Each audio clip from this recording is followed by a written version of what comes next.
Halo BUJAN Kabujang. Terima kasih yang udah mengklik video ini dan selamat datang di channel Uzumaki Film. Channelnya Somblo friendly banget.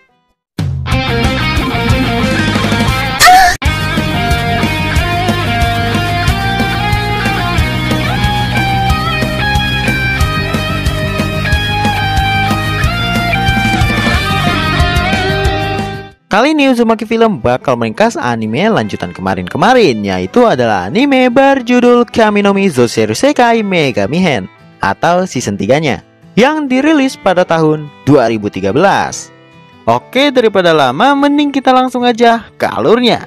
Tapi sebelum itu, biasalah jangan lupa jempolnya dulu biar warna biru atau putih dan pencet warna merah yang bacaannya subrek. Tapi kalau udah warna abu-abu itu udah enak bet dah, swear.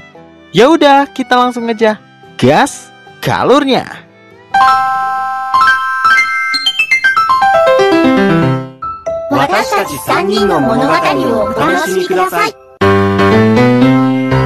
Di awal scan memperlihatkan Keima seperti biasa lagi pengen menamatkan game-gamenya. Dan sejauh ini Keima sudah berhasil menangkap Kaketama alias menaklukkan 14 orang ciwi. Dari ciwi keluarga kaya, adik kelas, koki, pemain shogi, onesan, sampai setan juga ditaklukin sama Keima. Kurang GG gaming apalagi? Ya cuma nggak diliatin sini aja gitu. Di sisi lain, Kanon yang habis konser pengen belajar, soalnya besok ujian. Nah, pas dia ketiduran, ternyata Kanon dirasuki oleh Dewi juga bernama Apollo, yang udah ada di tubuh Kanon sekitar 1 bulan lalu. Besoknya Keima bertemu dengan Diana. Di situ pokoknya Diana mengatakan alasan kenapa dia ada di bumi karena mereka para dewi gagal untuk menyegel iblis kuno atau disebut Kaketama. Untuk mengembalikan kekuatan dewi, mereka harus menggunakan rasa sukanya kepada Keima. Diana juga mempunyai saudari sehingga dia meminta Keima buat bantu nyariin. Awalnya Keima menolak dong. Tapi Diana memberitahu petunjuk penting, yaitu orang yang dirasuki oleh Dewi bisa mengingat tentang Keima plus kejadian penaklukan waktu itu. Jadinya pas di kelas Keima pun kepikiran. Soalnya ada 3 kandidat di kelasnya, Chihiro, Ayumi, sama Kanon. Di saat yang lain pada ngerjain ujian, tiba-tiba Kanon malah meluk Keima buat minta bantuan. Soalnya ada orang yang ngincer dia. Terus Keima pun terkejut kalau dugaan dia benar, ada Dewi di tubuh Kanon. Kanon juga sekalian mengatakan kalau dia mengingat semuanya, sekalian ngungkapin demen sama Keima, sehingga semua orang pun terkejut. Lalu mereka berdua mencoba kabur biar nggak heboh, tapi Kanon malah berubah menjadi Apollo. Jadinya si Apollo ini memilih untuk tidak melibatkan Keima. Pas pengen sembunyi, Apollo malah diserang oleh salah satu orang dari organisasi neraka ilegal, atau bisa dibilang juga vintage, bernama Lun. Scan pun berpindah di rumah Keima, di mana Hakuwa mencoba melepas pedang tersebut.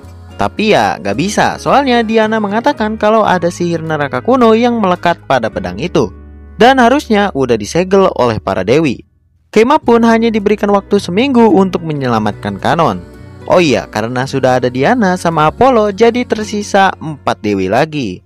Pertama-tama Keima meminta Elsie buat menyamar sebagai Kanon, biar orang-orang gak pada curiga kalau Kanon hilang. Singkatnya, pas sore, Keima telah membuat daftar list ciwi-ciwi yang udah dia taklukin. Jadinya setelah mencari tahu, tersisa 5 kandidat, yaitu Ayumi, Chihiro, Sukio, Shiori, Yui. Besoknya, sesudah mengetes Ayumi beserta Chihiro, Keima pun pergi ke ruangan eskul astronomi. Di situ dia bertemu ciwi yang pernah ia taklukkan bernama Kujo Sukio. Awal-awalnya Keima masih menganggap kalau Sukio ini gak ingat apa-apa. Cuma karena gak mau diganggu, ada kata-kata dari Sukio gak pengen ketemu lagi.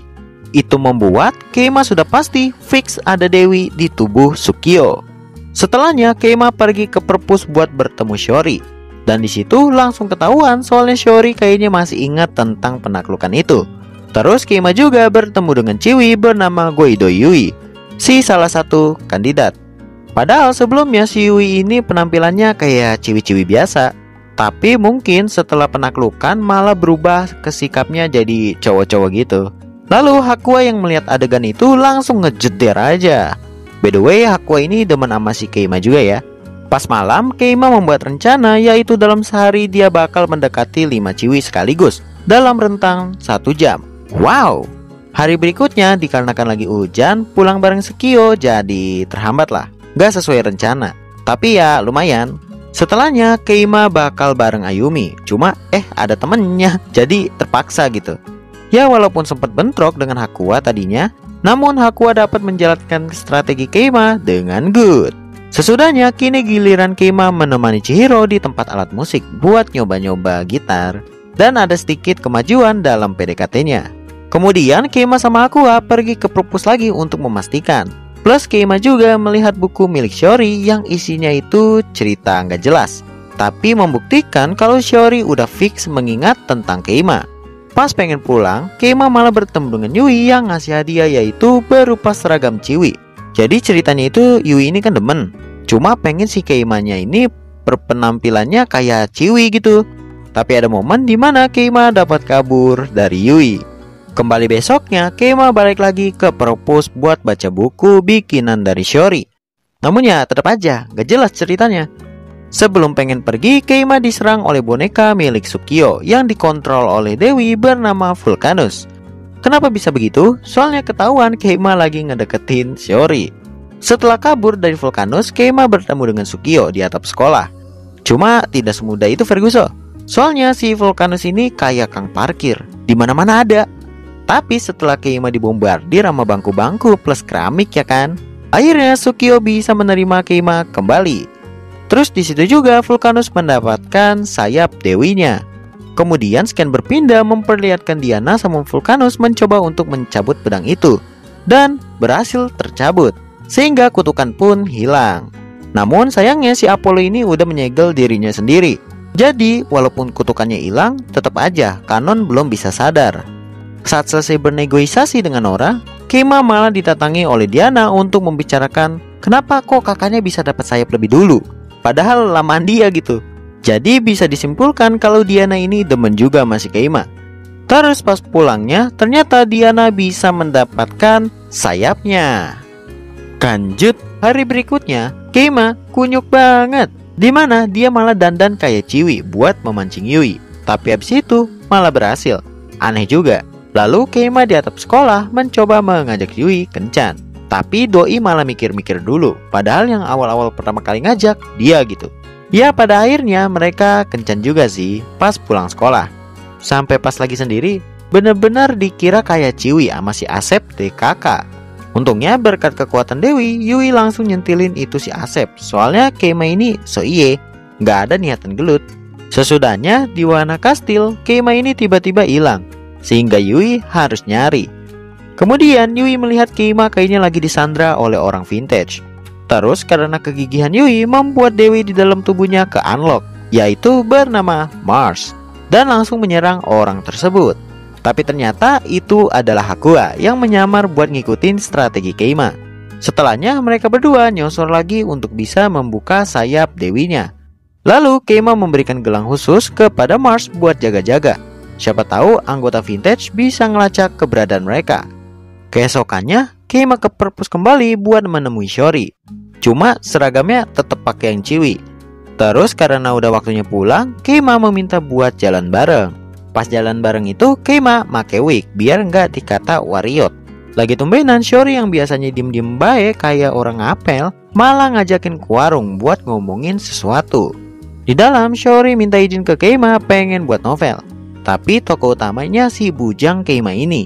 Ya udah soalnya kesempatan jadinya iyain aja. Kita berpindah di perpus di mana Shiori mencoba untuk membuat novel pertamanya dengan ditemenin oleh Keima. Awalnya biasalah ya, namanya juga pustakawan, gak bisa lepas dari namanya books. Jadi gak konsen buat novelnya.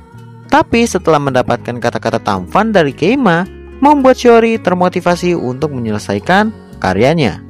Sehingga Keima pun melihat hasilnya dan lumayan lah, isinya tentang pengalaman dari Shiori.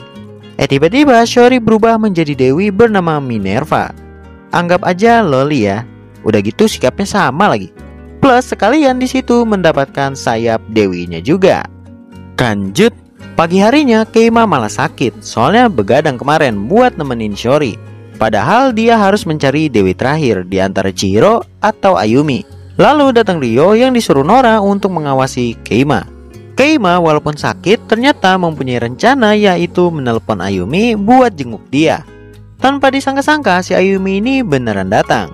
Di dalam baru juga ngobrol dikit, Keima pun terkejut Chihiro tiba-tiba datang, membuat dia harus nyembunyiin Ayumi biar rencananya gak gagal. Udah gitu Chihiro lama bet di situ sambil meminta Keima untuk dengerin lagu barunya. Cuma kasihan juga si Ayumi, soalnya dikekep dalam selimut. Beh, panasnya kayak melihat dia dengan yang lain. Akhirnya Chihiro pun pulang. Namun sebelum itu Chihiro ngomong kalau dia demen si Keima, membuat mereka berdua terkejut pastinya. Terus ya Keima pura-pura gak denger aja gitu demi ngehargain Ayumi.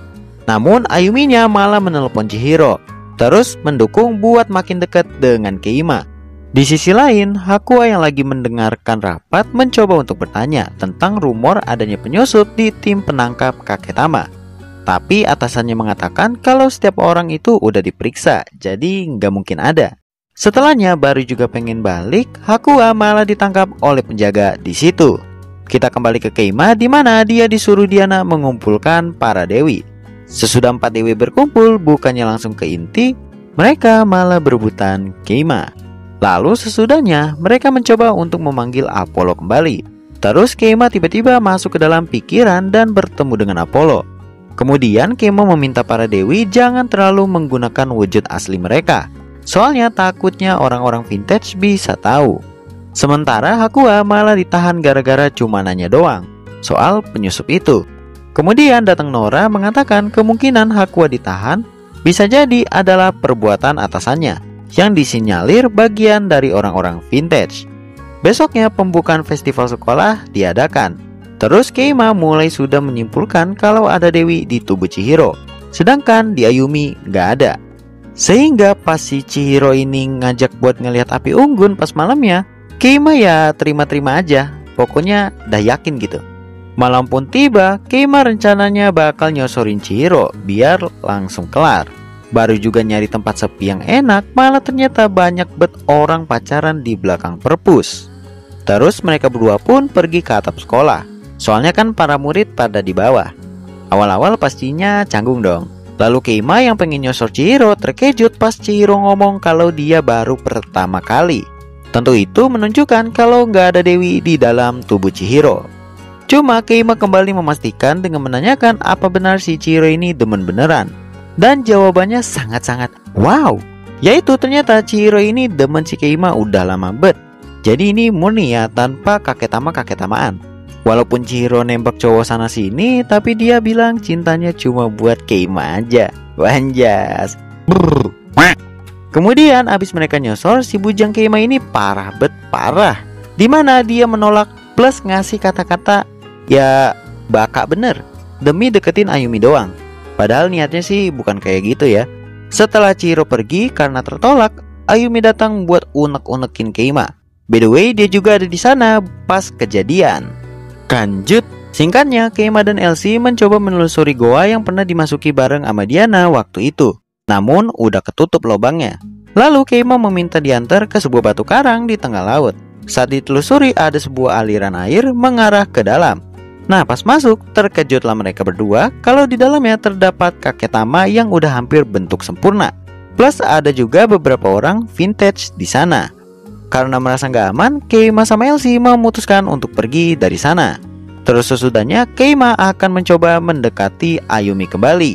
Pas sorenya, Keima mencoba membuat ngomongin masalah Dewi kepada Chihiro dan Ayumi. Tapi di situ mereka malah didatangi oleh para anggota-anggota vintage. Untungnya Hakuwa datang untuk membebaskan mereka. Kemudian terjadi battle solo versus squad yang dimenangkan oleh Hakuwa.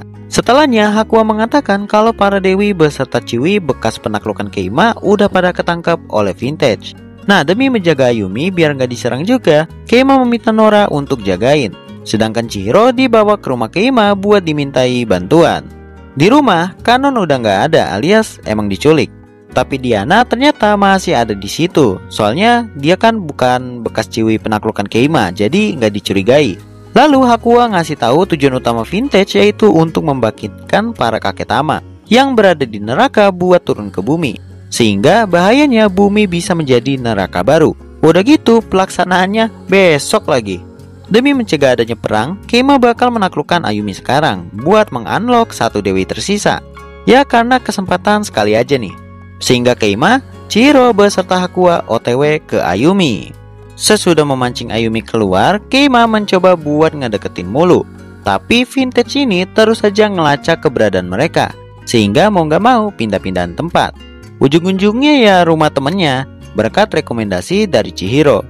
Cuma kampret ho, si Chihiro malah ngebocorin rencana Keima kepada Ayumi, karena gak mau si Ayumi ini kena PHP juga. Sehingga Keima pun terkena hukuman 500 tak plus Ayumi pergi dari situ. Namun santuy, Keima sudah memikirkan strategi lain, yaitu mencoba membujuk Ayumi kembali. Ayumi pun memberi syarat kalau Keima ini benar-benar serius, ya nikahin, jangan ngomong doang.